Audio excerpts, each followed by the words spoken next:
Hello guys, welcome to Defense Academy 11. I am Mentor Prashant Kare, ex-ICG officer, and this year I am appearing for the UPSC interview for Class 1 gazetted post. कल हमने शुरुआत की थी interstate relation की। उसमें हमने देखा था इंटरस्टेट वाटर डिस्प्यूट को कैसे सॉल्व किया जाता है। साथ में हमने देखा था इंटरस्टेट काउंसिल कैसे फॉर्म होती है, उसका फंक्शन क्या होता है और उसे इस्टेब्लिश कौन करता है। तो ये दो पार्ट हमने देखे। तो आज हम देखेंगे mutual recognition of public acts, records and judicial proceedings. उसके साथ ही हम आज देखेंगे freedom of interstate trade, commerce and intercourse. तो हम शुरू करते हैं public acts, records, judicial proceedings से।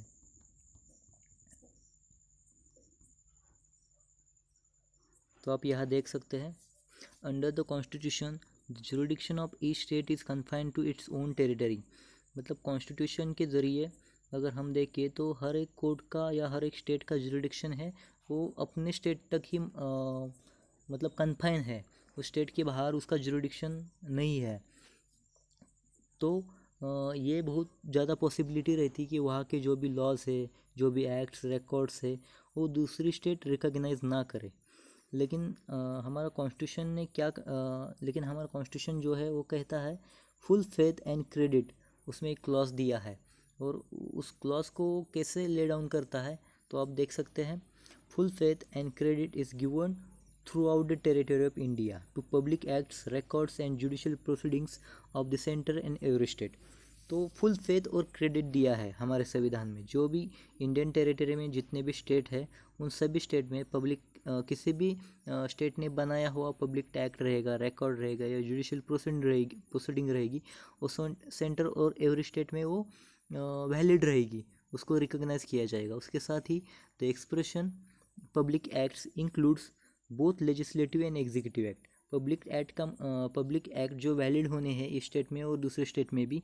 तो इसका मीनिंग ये है कि अगर कोई विधानसभा कोई लेजिस्लेटिव असेंबली में कोई लॉ बनाता है या उसका कैबिनेट कोई एग्जीक्यूटिव एक्शन लेके कोई एक्ट पारित करता है तो उसे पब्लिक एक्ट कहा जाएगा और वो वैलिड रहेगा इस स्टेट में भी और दूसरे स्टेट में भी। उसके साथ द एक्सप्रेशन पब्लिक रिकॉर्ड में क्या आता है, includes any official book, register और रिकॉर्ड। कोई भी ऑफिशियल बुक रहेगी गवर्नमेंट की या रजिस्टर रहेगी या कोई पब्लिक सर्वेंट में किसी ने पब्लिक सर्वेंट में अपनी ड्यूटी डिस्चार्ज करते हुए कुछ ना कुछ तो रिकॉर्ड किया रहेगा, तो ये सभी वैलिड होगा। ठीक है। और उसके साथ ही final judgments and orders of the civil courts in any part of India are capable of execution anywhere within the India. अगर किसी कोर्ट ने अगर दूसरी स्टेट के कोर्ट ने अगर कोई सिविल कोर्ट ने कोई जजमेंट दिया है तो वो दूसरे स्टेट में वैलिड रहेगा। लेकिन अगर बात करें क्रिमिनल जजमेंट की तो क्रिमिनल जजमेंट को रिकॉग्नाइज नहीं किया जाएगा, लेकिन सिविल कोर्ट में जो भी जजमेंट या जो भी ऑर्डर रहेगी उसको रिकॉग्नाइज किया जाएगा। तो ये बात ध्यान में रखिए आप। अब देखेंगे interstate trade and commerce. Article 301 से 307 तक कॉन्स्टिट्यूशन के पार्ट 13 में इसके बारे में बताया गया है। ये 301 जो आर्टिकल है वो डिक्लेयर करता है the trade, commerce and intercourse through out the territory of India shall be free. मतलब जो भी ट्रेड है, कॉमर्स है, वो इंडियन टेरिटरी में वो फ्री है, मतलब उसे कोई बैन नहीं कर सकता। ठीक है। तो 301 आर्टिकल उसके बारे में बताता है। लेकिन कुछ सर्कमस्टेंसेस ऐसे होते हैं कि जब इस पर बैन लगाया जा सकता है, तो इसके बारे में हम पढ़ेंगे। तो ये बात करता है the legislature of the state can impose reasonable restrictions. मतलब अगर गुजरात से कोई माल एक्सपोर्ट हो रहा है महाराष्ट्र में, तो उस पर अगर कोई रीजनेबल इम्पोजिशन मतलब रिस्ट्रिक्शन लगाने हो तो पहले वो वास्ट पब्लिक इंटरेस्ट का मैटर होना चाहिए, उससे लोगों की हानि होनी चाहिए, तभी उस पर कोई ना कोई रिस्ट्रिक्शन लगा सकता है। और रिस्ट्रिक्शन लगाते वक्त जो बिल है रिस्ट्रिक्शन का वो should be introduced in legislature, और वो लेगिस्लेचर में आपको विधानसभा में उस बिल को लाना पड़ेगा और उसे सैंक्शन पहले प्रेसिडेंट ने करना चाहिए, तभी आप उस बिल को इम्पोजिशन या रिस्ट्रिक्शन करने वाले बिल को आप विधानसभा में ला सकते हैं। आगे देखेंगे, the legislator of state can impose goods imported can impose on on or the state or the union territories any tax to which similar goods manufactured at the state in that state are subject। इसका मतलब है अगर कोई state का legislature किसी और राज्य से या स्टेट से आने वाली जो भी गुड्स और सप्लाईज है उस पर अगर टैक्स लगाना चाहता है तो वो टैक्स उतना ही लगाएगा जितना उसके अपने गुड्स और प्रोडक्ट्स है। ठीक है, तो उसमें डिस्क्रिमिनेशन नहीं होना चाहिए, इनके आने वाले गुड्स पे ज़्यादा टैक्स और हमारे पे कम, तो उतना ही लगाना चाहिए। और एक बात, द पार्लियामेंट और the state legislature can make laws for carrying on by the respective government any trade business industry service whether it is to be exclusion complete और पार्शियल सिटीजन्स और अदरवाइज। इसका मतलब है अगर स्टेट कोई law बनाती है और उससे किसी इंटरप्राइज को या क्या सकते हैं किसी प्रोफेशन को अगर पूरा गवर्नमेंटल करना चाहती है, पूरा प्राइवेटाइज ना करके उसे गवर्नमेंट का बनाना चाहती है तो वो कर सकती है। तो ये भी इस 301 से 307 तक के आर्टिकल में दिया हुआ है। अब बात करेंगे जोनल काउंसिल की। जोनल काउंसिल जो है वो कॉन्स्टिट्यूशनल बॉडी नहीं है, तो याद रखिए ये बात, वो स्टैट्यूटरी है, वो बाय लॉ बनाई गई है। संविधान में इसके बारे में या कॉन्स्टिट्यूशन में इसके बारे में कुछ भी बताया नहीं गया है। तो इसमें अगर कोई पूछे कि जोनल काउंसिल कॉन्स्टिट्यूशनल है या स्टैट्यूटरी है तो उसका आंसर आएगा स्टैट्यूटरी बॉडी है जोनल काउंसिल। और ये इस्टेब्लिश कब हुई थी? तब जो एक्ट था पार्लियामेंट का, द स्टेट रीऑर्गेनाइजेशन एक्ट 1956 उसे कहते हैं, उसी वक्त जोनल काउंसिल को भी इस्टेब्लिश किया गया था इसी लॉ ने। तो अभी 5 जोन में हमारी कंट्री डिवाइड है, तो उन कौन से जोनल काउंसिल के 5 जोन हैं वो देखेंगे। सेंट्रल, नदर्न, ईस्टर्न, वेस्टर्न, तो ये 5 जोन्स है जोनल काउंसिल के। तो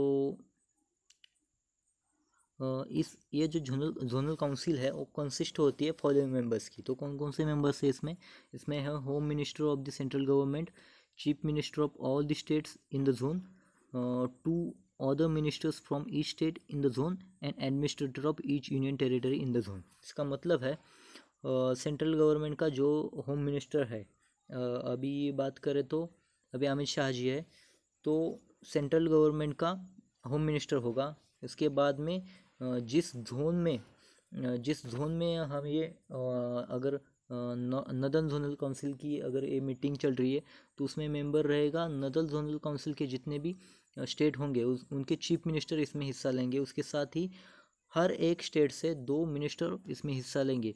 और अगर वहाँ पे यूनियन टेरिटरी है तो यूनियन टेरिटरी से भी उसका एडमिनिस्ट्रेटर इसमें हिस्सा लेगा। आगे देखते हैं, the home minister of the central government is common chairman, और इसका चेयरमैन जो रहेगा जोनल काउंसिल का वो होम मिनिस्टर रहेगा। Each minister act as a vice chairman, और हर एक स्टेट का जो मिनिस्टर है वो वाइस चेयरमैन रहेगा, लेकिन अल्टरनेटिवली और रोटेटिंग। मतलब इस साल अगर एक स्टेट का है तो दूसरी साल उसका वाइस चेयरमैन दूसरी स्टेट का रहेगा, इस तरह से।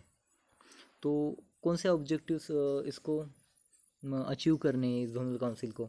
तो दिया है इसमें, to achieve an emotional integration of the country, help in arresting the growth of acute state consciousness, regionalism, linguism and particularistic trends, to help in removing the after effect of separation in some cases so that the process of reorganization, integration and economic advancement में synchronize। तो ये objectives है। ये थी 5 zonal council, और एक extra zonal council है उसका नाम है नदर्न ईस्टर्न काउंसिल। तो ये बाद में आई थी 1971 में, नॉर्थ ईस्टर्न काउंसिल एक्ट से इसे लाया गया था। तो इसमें 7 सिस्टर स्टेट है, उसमें आता है आसाम, मणिपुर, मिज़ोरम, अरुणाचल प्रदेश, नागालैंड, मेघालय, त्रिपुरा, ये 7 आती है। और उसके साथ ही सिक्किम एक 8वां स्टेट है सिक्किम। तो ये 8 इसमें आते हैं, आसाम 1 2 3 4 5 6 7 8 और 9। पहले आसाम, मणिपुर, मिज़ोरम, अरुणाचल प्रदेश, नागालैंड, मेघालय, त्रिपुरा और सिक्किम, तो ये 8 स्टेट है उसमें। इस functions are similar to the other zonal councils. तो zonal council at the glance हम देखेंगे। नॉर्दर्न जोनल काउंसिल का हेडक्वार्टर दिल्ली में है। इसमें हिमाचल प्रदेश, हरियाणा, पंजाब, राजस्थान, दिल्ली, चंडीगढ़, जम्मू कश्मीर एंड लद्दाख, जो भी नॉर्दर्न की स्टेट है वो नॉर्दर्न जोनल काउंसिल में आते हैं। उसका हेडक्वार्टर न्यू दिल्ली में है। सेंट्रल जोनल काउंसिल में उत्तर प्रदेश, उत्तराखंड, छत्तीसगढ़, मध्य प्रदेश, इसका इलाहाबाद में है। ईस्टर्न जोनल काउंसिल का कोलकाता में है। इसमें बिहार, झारखंड, वेस्ट बंगाल एंड उड़ीसा आते हैं। वेस्टर्न जोनल काउंसिल का हेडक्वार्टर जो मुंबई में है, उसमें महाराष्ट्र, गुजरात, गोवा, दादर नगर हवेली एंड दीव दमन आते हैं। और सदर्न जोनल काउंसिल का चेन्नई में है। उसमें जो सदर्न की जो स्टेट है वो आती है आंध्र प्रदेश, तेलंगाना, कर्नाटका, तमिलनाडु, केरला एंड पुडुचेरी। तो ये सभी zonal councils at the glance हमने देखी। तो इस चैप्टर में ये 4 जो टॉपिक थे वो बहुत ही इम्पोर्टेंट थे। पहला हमने देखा इंटरस्टेट वाटर डिस्प्यूट वाला देखा। बाद में हमने इंटरस्टेट काउंसिल्स का देखा। म्यूचुअल रिकग्निशन के बारे में हमने पढ़ा। और जो भी फ्रीडम है इंटरस्टेट ट्रेड, कॉमर्स, इंटरकोर्स के लिए, वो हमने ठीक से पढ़ा है आज। और उसके साथ में जो लास्ट का पार्ट जो से कॉन्स्टिट्यूशनल नहीं है, वो संविधान में नहीं दिया, वो हमने पढ़ा जोनल काउंसिल्स। तो ये सभी पार्ट्स आर वेरी इंपॉर्टेंट। तो so thank you guys for watching.